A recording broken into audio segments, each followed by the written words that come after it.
दोस्तों, मेरा नाम अमित है और मैं उत्तर प्रदेश का रहने वाला हूँ। मैं उत्तर प्रदेश के अंदर एक बस स्टैंड पर काम करता हूँ।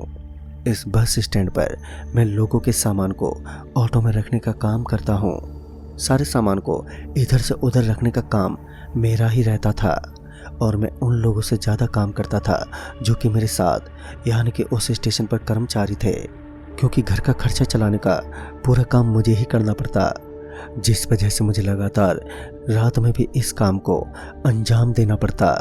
लेकिन इंसान का वक्त के साथ साथ उसका सब कुछ बदल जाता है और ऐसा ही कुछ मेरे साथ होने वाला था। जब यह घटना मेरे साथ घटी थी, उसके बाद मैंने हमेशा के लिए उस बस स्टैंड पर जाना ही छोड़ दिया। रात के करीब 9 बज रहे थे और उस वक्त मैं लगातार रात के करीब 12 बजे तक काम करने वाला था। अब बस स्टैंड पर एक भी बस नजर नहीं आई, मगर मुझे पता था कि रात के करीब 12 बजे के बाद बस का आना जारी रहता है। यही उम्मीद लेते हुए मैं उस बस स्टैंड की एक बेंच पर जाकर बैठ गया। मैं अभी उस बेंच पर बैठा ही था कि अचानक से मुझे तूफान की आशंका होने लगी। दरअसल इस वक्त किसी तूफान के आने का संकेत था। दरअसल चारों ओर बादलों की गड़गड़ाहट होने लगी थी, बिजलियां लगातार कड़कड़ा रही थी। वहीं मैं उस बस स्टैंड की एक बेंच पर बैठा हुआ अभी भी किसी बस के आने का इंतजार कर रहा था। लेकिन कुछ देर के बाद ही बूंदाबांदी आरंभ हो गई, या फिर ऐसा कह सकते हैं कि बारिश अब अपना रूप दिखाने लगी। अब मुझे भी थोड़ा थोड़ा ऐसा महसूस हो रहा था कि बारिश बहुत जोर से होने वाली है, मगर मैं अभी भी अपने काम की उम्मीद में वहीं पर बैठा हुआ था ताकि थोड़े और पैसे इकट्ठा करने के बाद मैं आराम से अपने घर जा सकूं। पर ऐसा कुछ भी नहीं था कि मैं पूरे दिन में पैसे नहीं कमा पाया। मैं पैसे तो दिन में कमाता था, लेकिन मुझे काफ़ी ज़्यादा ज़रूरत होती थी, तो ऐसे में मैं रात को भी काम करता था। इस वक्त मैं चुपचाप वहीं उस बस स्टैंड की एक बेंच पर ही बैठा हुआ था कि अचानक किसी ने मेरे कंधे पर अपना हाथ रखते हुए कहा, भाई साहब, इतनी रात हो गई है और आप अभी तक अपने घर नहीं गए। उसके बाद जब मैं पीछे पलटा तो मैंने देखा कि एक आदमी जिसने अपने सर पर पगड़ी पहन रखी थी। मैंने उस आदमी से कहा, अरे नहीं भाई साहब, अभी 2 और बस आने वाली हैं, तो उनका सारा सामान यहाँ पर रखने के बाद ही मैं घर पर जाऊँगा। इतना बोलने के बाद मैं वहीं पर आराम से बैठा रहा, लेकिन तभी मुझे याद आया कि वह आदमी तो अभी अभी मेरे पीछे खड़ा था। उसके बाद जब मैं दोबारा पीछे की तरफ पलटा तो मुझे वहाँ पर कोई भी नहीं दिखा। चारों ओर सिर्फ एक रोशनी ही नजर आ रही थी। लेकिन अभी बस भी आने ही वाली थी और कुछ देर बाद ही उस बस स्टैंड पर बस भी पहुंच गई। उस बस के अंदर से काफ़ी सारे लोग उतरे और मैंने उनका सामान एक जगह से दूसरी जगह पर स्थापित कर दिया। लेकिन जो आखिरी यात्री बचा था वह मुझे कुछ अजीब सा लग रहा था। दरअसल उसने ना ही तो मुझे अपने सामान को किसी ऑटो में रखने के लिए कहा और ना ही वह किसी से बातचीत कर रहा था। मुझे उसका व्यवहार कुछ अजीब सा लगा, लेकिन मैंने उनकी इन बातों पर ज़्यादा ध्यान नहीं दिया और फिर मैं ही उस आदमी से सीधा जाकर बोल पड़ा, अरे भाई साहब, आप शर्माइए मत, ये सामान रखना है ना, आप मुझे बता दीजिए कहाँ पर रखना है, मैं तुरंत ही रख दूंगा। तभी उस आदमी ने मुझे एक भारी आवाज़ में कहा, तुम्हारे लिए एक रिक्शा ढूंढ कर लाना है, मैं तुम्हें इसके लिए एक्स्ट्रा रुपए दूंगा।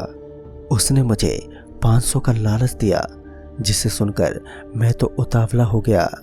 मैंने तुरंत ही उस आदमी से कहा, अरे ठीक है भाई साहब, क्यों नहीं, मैं अभी जाता हूँ और आपके लिए किसी रिक्शे वाले का जुगाड़ करके लाता हूँ। यही बोलने के बाद मैं सीधा निकल पड़ा किसी रिक्शे वाले को ढूंढने के लिए। आज तो किस्मत ही खराब थी, साला कोई भी रिक्शे वाला कहीं पर भी नजर नहीं आ रहा था। मगर हमेशा तो इस जगह पर रिक्शे वालों की लाइन लगी रहती है, लेकिन आज तो कोई भी रिक्शे वाला नजर ही नहीं आ रहा था। लेकिन तभी अचानक ही दीवार के पास मुझे एक रिक्शे वाला दिखा। मैं उसके पास गया और बोला, अरे भाई साहब, अभी एक डिलीवरी करनी है। तभी उस आदमी ने मुझे नींद में ही कहा, अरे भाई, तुम लोगों को इतनी रात में नींद नहीं आती, अभी भी रिक्शा ढूंढते फिरते हो। और उसके बाद मैंने उस आदमी को कहा, चाहे तो आप एक्स्ट्रा पैसे ले लेना। और ये बात सुनते ही मानो उस रिक्शे वाले की नींद एकदम से उड़ गई। वह जल्दी से उठा और मुझसे बोल पड़ा, अच्छा ठीक है, बताओ कहाँ जाना है।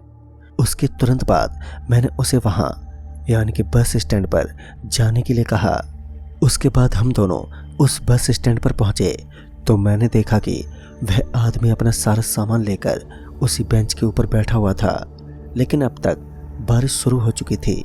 लेकिन उसके बाद उस आदमी ने हमें उस पूरे सामान को रिक्शे के अंदर डिलीवरी करने को कहा।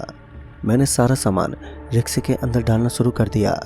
लेकिन एक बात जो मुझे बार बार हैरानी की सीमा को लांघने पर मजबूर कर रही थी वह ये थी कि बारिश की बूंदें उसके सामने लगातार टपक चुकी थी। लेकिन मुझे ना ही तो उसके सामान पर और ना ही उसके कपड़ों पर एक भी पानी की बूंद नजर आ रही थी और ना ही वो भीगा हुआ लग रहा था।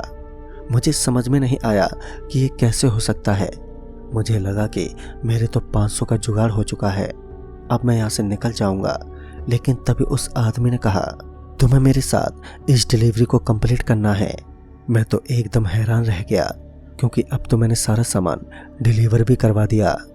अब यह आदमी एक बार फिर मुझसे क्या करवाना चाहता था यह तो मुझे कुछ भी नहीं पता था। लेकिन उसके बाद मुझे लगा कि शायद यह इस सामान को नीचे उतरवाना चाहता है। लेकिन यह काम तो अकेला रिक्शा वाला भी कर सकता था। लेकिन उसके बाद मुझे उस आदमी से बहस करने में कुछ ज़्यादा रुचि नहीं थी तो मैं जल्दी से ऑटो में बैठ गया। वह आदमी आगे बैठने के बजाय पीछे की तरफ बैठा। फिर मुझे लगा कि शायद इस बक्से में कोई बहुत ही ज़्यादा ज़रूरी सामान है, जिस वजह से वह उन 4 बक्सों पर अपनी छाती लिए बैठा था। लेकिन उस वक्त मुझे उस आदमी से कुछ ज़्यादा लेना देना भी नहीं था कि आखिर उसके अंदर क्या है, क्योंकि उसका व्यवहार ही मुझे कुछ अजीब ही लग रहा था। उसके बाद उसने ऑटो को एक ऐसी जगह पर टर्न लिया जहां से आगे का रास्ता यानी कि आगे की तरफ से वह ऑटो ड्राइवर भी नहीं जानता था। रात के करीब 10 बज चुके थे और चारों तरफ बारिश का मौसम बन चुका था। लेकिन जब हम लोग उस रास्ते पर मुड़े तो हमने देखा कि वहां पर बारिश की एक बूंद भी नहीं थी। चारों तरफ केवल और केवल अंधेरा ही छाया हुआ था। मुझे तो हैरानी इस बात की हो रही थी कि कुछ ही देर पहले हमें बारिश दिख रही थी, लेकिन अब वह बारिश का दिखना बंद हो चुका था। चारों तरफ चांद की रोशनी फैली हुई थी। मगर उसके बाद मुझे लगा कि मौसम का खेल है, कभी भी बदल सकता है और ठीक भी हो सकता है। और फिर जब हम लोगों ने उस रास्ते से काफ़ी दूरी तय कर ली थी तभी उस ऑटो ड्राइवर ने कहा, अरे भाई साहब, आगे से तो रास्ता बंद है, आप हमें किस जगह पर लेकर आए हो? तभी उस आदमी ने कहा, बस ऑटो को यहीं पर रोक दो। उस आदमी के बोलने का अंदाज काफ़ी भारी भारी और भयानक महसूस पड़ रहा था। उसके बाद उस आदमी ने उन बक्सों को बाहर निकाला। उसके बाद उन्हें घसीटते हुए वह खाली पड़ी जगह पर लेकर जाने लगा। और उसके बाद जब हमारी नज़र वहाँ चारों ओर पड़ी तो हमारी आंखें फटी की फटी रह गईं, क्योंकि इस बार मैंने देखा कि वहाँ चारों तरफ एक कब्रिस्तान बना हुआ था। यह देखकर मेरे शरीर के अंदर मानो एक बिजली सी दौड़ गई थी। उसके बाद जब मैंने उन बॉक्स के अंदर देखा तो मानो मैंने अपनी ज़िंदगी के आगे की जीवन जीने की उम्मीद को लगभग ख़त्म समझ लिया था, क्योंकि इस बार मैंने देखा कि उन बॉक्स के अंदर बच्चों की लाशें पड़ी हुई थी। यह सब देखने के बाद मुझे उस आदमी पर जो थोड़ा थोड़ा शक हो रहा था वह विश्वास में तब्दील हो गया। उन बच्चों की लाशें भयानक अंदाज में पड़ी हुई थी। और फिर अचानक से हमारी आंखों के सामने एक ऐसा नज़ारा प्रस्तुत हुआ जिसे देखने के बाद हर इंसान के पसीने छूट जाएं। और इस बार मैंने देखा कि उस मरे हुए बच्चे ने अचानक ही अपनी आंखें एकदम से खोल ली। अचानक से वह बाकी 4 और बॉक्स अपने आप ही खुल गए और उनके भीतर से कुछ डरावने काले काले हाथ बाहर निकलने लगे। इस नज़ारे को देखने के बाद मैं और वह ऑटो ड्राइवर जल्दी से ऑटो की तरफ भागने लगे। लेकिन अचानक ही हमारे पैर किसी चीज़ में एकदम से अटक गए। उसके बाद जब हमारी निगाहें नीचे की तरफ पड़ी तो मानो हमारी एकदम से चीख ही निकल गई, क्योंकि इस बार हमने देखा कि हमारे नीचे की तरफ वह डरावने हाथ जो खून से लथपथ भयानक अंदाज में हमारे पैरों को एकदम से पकड़कर वहीं पर जमे हुए थे। हम दोनों तो जोर जोर से चिल्लाने लगे। तभी हमारा पूरा बदन पसीने से तरबतर हो चुका था। लेकिन ऑटो ड्राइवर भी थोड़ा हिम्मत वाला था तो उसने हिम्मत दिखाई और जल्दी से ऑटो में बैठ गया। लेकिन मैं अभी भी उन हाथों के शिकंजे में जकड़ा हुआ था। मैं पूरी कोशिश कर रहा था, लेकिन मैं हिल भी नहीं पा रहा था। तभी उस ऑटो ड्राइवर ने मेरी तरफ एक माला फेंकी और वह मेरे हाथ आते ही मैंने भगवान का नाम लिया और जोर से भागता हुआ मैं ऑटो में बैठ गया। इस बार मैं सफल भी हुआ, लेकिन उसके बाद मैंने जोर जोर से हनुमान चालीसा का पाठ करना शुरू कर दिया था और ऑटो भी काफ़ी तेज स्पीड में वहाँ से भागने लगी। मैं किसी तरह वहाँ से निकलने में कामयाब हुआ और जब एक बार पीछे पलटकर देखा तो मैंने पाया कि पीछे की ज़मीन पूरी रोशनी से जगमगा रही थी। वह नज़ारा मेरी समझ से तो बाहर था, लेकिन मैं इतना समझ चुका था कि यह कुछ ऐसे हैवान थे जो कि इंसान को अपने चंगुल में फंसाने के बाद अपनी मनोकामना पूरी करते हैं। लेकिन आज इस घटना को बीते करीबन 8 साल बीत चुके हैं, लेकिन आज भी मैं ये बात नहीं जान पाया कि आखिर वह आदमी कौन था और आखिर क्यों वह मुझे उस कब्रिस्तान में लेकर गया। उस आदमी की मैंने काफ़ी जांच पड़ताल भी की, मगर कोई भी उसके अस्तित्व को बिल्कुल नहीं जानता था। तो दोस्तों, इस कहानी में बस इतना ही। तब तक के लिए बाय एंड टेक केयर।